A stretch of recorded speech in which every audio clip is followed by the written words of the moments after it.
What's up, guys? Hope you're all having a great day out there. Welcome back to the Investment Club. My name is Vinny, and today we're going to be talking again about this company that has really piqued my interest this year in 2022. It's called Symbotic. I made a video on it, which I'll link down in the pinned comment below, kind of summarizing what the company does. But just to give you a quick little bit of background, this is a fascinating company. Symbotic is an automation technology leader, reimagining the supply chain with its end-to-end AI-powered robotic and software platform. Symbotic reinvents the warehouse as a strategic asset for the world's largest retail, wholesale, and food and beverage companies, applying next-generation technology, high-density storage, and machine learning to solve today's complex distribution challenges. Symbotic enables companies to move goods with unmatched speed, agility, accuracy, and efficiency. As the backbone of commerce, Symbotic transforms the flow of goods and the economics of the supply chain for its customers. So it's essentially a warehouse automation company. They employ a combination of a patented AI software, but also physically driven robotic system where they have robots operating on tracks. Some are on rails, some are just kind of following lines and using motion sensors to get these things where they need to be. They're doing a lot of really interesting things. One of which that I don't know, let me know in the comments below if you know of any other company that does this. I don't think there is another one who's doing it quite like them. They're able to palletize these stacks of materials, which I talked about in the last video. One of the hardest parts of a warehouse is when it comes time to put all of the goods into the truck. You're kind of just, when you're doing it physically, you're just trying to jam everything in a way that fits.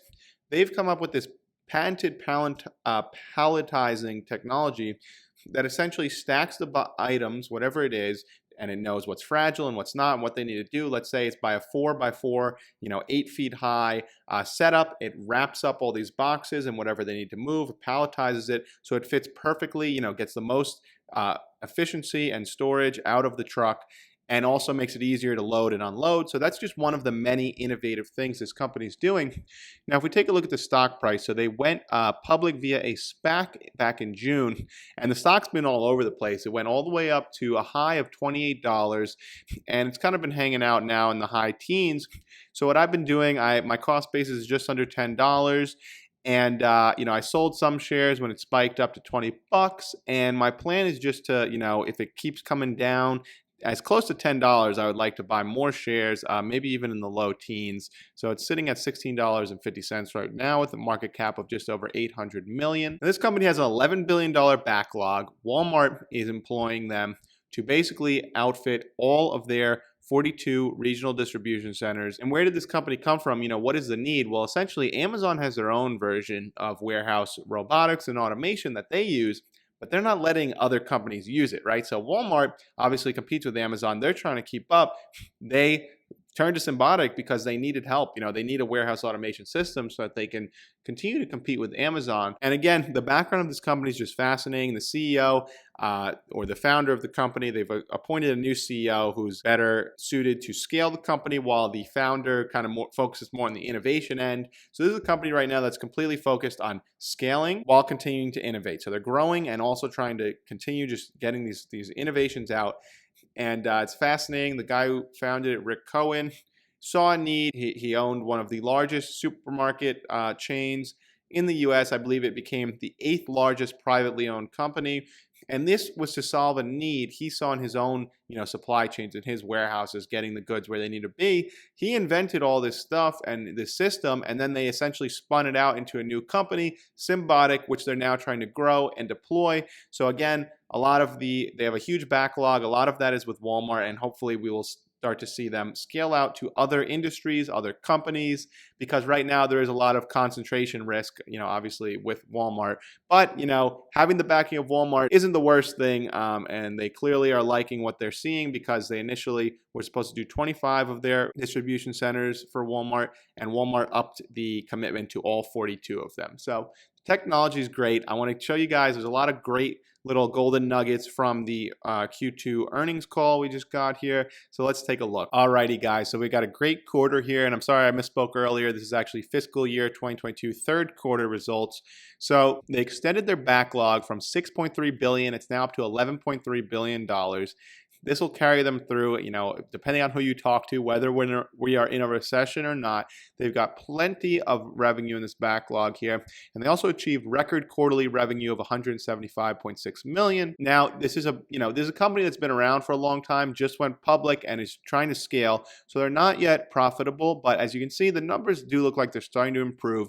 Systems revenue is up pretty significantly year over year. Longer term, a lot of the revenue should start to become software recurring revenue once they get these systems online. There is a software recurring subscription revenue to it, which we'll touch on. They talked about in the Q&A session. We'll get to in a minute. Operating loss was 33 million, but that's down again year over year. It was 37 million for this quarter in 2021, down to 33 million now. So they're burning money because they're scaling. They're in the growth phase here, right? They are spending lots of money in R&D. We'll take a look at the specific, but things seem to be coming along very nicely. So this company's been around for a long time. Their public listing has been 15 years in the making. It's not a company that just started. Rick Cohen has been working on this, as I said, with his supermarket chain. The technology has been developed over 15 years. They've got over 500 patents. There seems to be a moat here. Walmart has spoken with their wallet. They've upped the commitment. They want Symbotic to outfit all 42 of their U.S. regional distribution centers. They've got this huge $11 billion backlog. So there's clearly a demand for this here. So they've got a very talented team who focuses on making braggingly happy customers, as they say.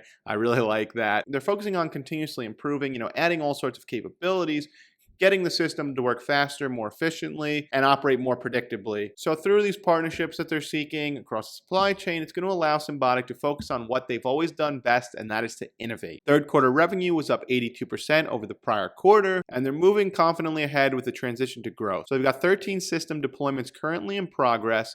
That's on top of 6 that they already have fully ramped and operational in the field. They're expecting revenue this year to be between 490 and 510 million, which implies 141 to 161 million to come in the fourth quarter here. They also cited they think they can get to more along the lines of 30% gross margin, whereas this quarter was closer to 20% margin, but a lot of that has to do with the inefficiencies of trying to go fast, trying to scale up, and early days of scaling. Once you get to economies of scale, your margins will improve, and they're looking to get to 30%. So this is obviously a booming industry. More and more companies are going to be focusing on optimizing and increasing efficiency for their warehouses and their supply chains with all the issues we have, whether it be labor shortages, union pushes, COVID lockdowns. They've got an advanced technology that brings the benefits of speed, accuracy, and efficiency. There's definitely an increasing demand for this. So you're probably thinking, is there competition? It's probably going to be a competitive field. But unlike other automation companies, their solutions don't just automate or mechanize human operator activities or tasks.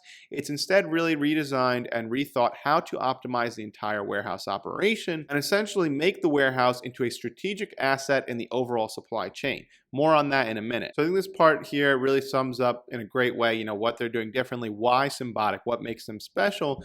You take a look at their robots, they gather information from sensors and motors on the bots.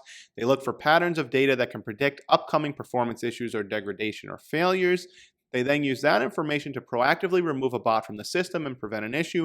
They use artificial intelligence modeling for routing and tasking on which cases to go pick up in the optimal order, or in the case of our palletizers, the robots that build these 4x4x8 pallets, which I touched on earlier. Those are what's going into the truck.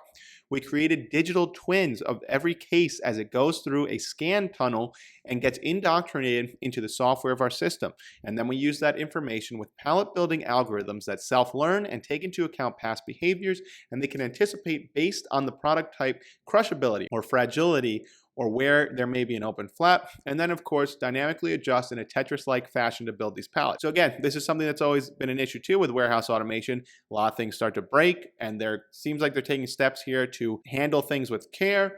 And obviously another big issue is, injuries in warehouses. This technology will help with. So the CEO continued on the Q&A here. I think when we're thinking about R&D generally, we're absolutely going to continue to innovate. We're on a run rate of north of $100 million annually for R&D. And that's really what Rick, the founder, founded this company on, is just wild innovation. And we're going to pivot towards speed and scale of the company, but we're not slowing down the innovation. So the focus here is on speed and scale while continuously innovating. There's a lot of key areas that that I think are on our product roadmap and our technology roadmap. And that's something Rick is personally really leaning in heavily. So that was the whole point in bringing Michael Laporco on. He's got experience. He's going to be the CEO now so that Rick Cohen can focus on continuing to innovate and come up with these awesome inventions. They're primarily working with Walmart. There's pros and cons to that. There's concentration risk in having such a heavy leaning on one customer, but they do work with the other grocers and I believe Target. But the idea is that this technology is scalable into other verticals and they could get beyond,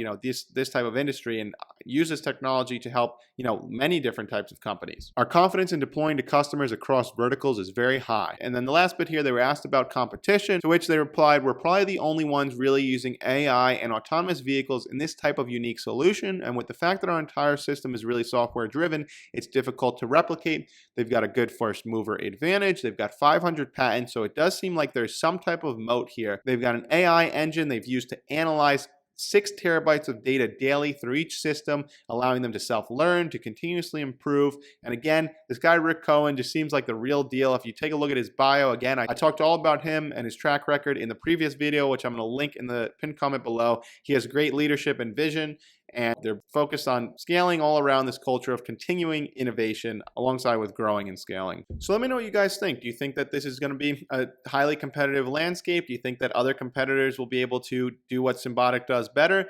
From my research and understanding, while there are people doing similar things, it doesn't seem like anyone's really doing what Symbotic does exactly. From my understanding, there's no other company that's doing everything Symbotic is, employing all the different facets. You've got AI, you've got physical robots, you've got a software segment to it. They have this palletizing technology. They've got 500 patents. So it does seem like they have a moat. So let me know what you guys think of the company and this industry in the comments below. If you enjoyed the video, don't forget to like and subscribe. This is Vinny from the Investment Club, and I'll see you next time.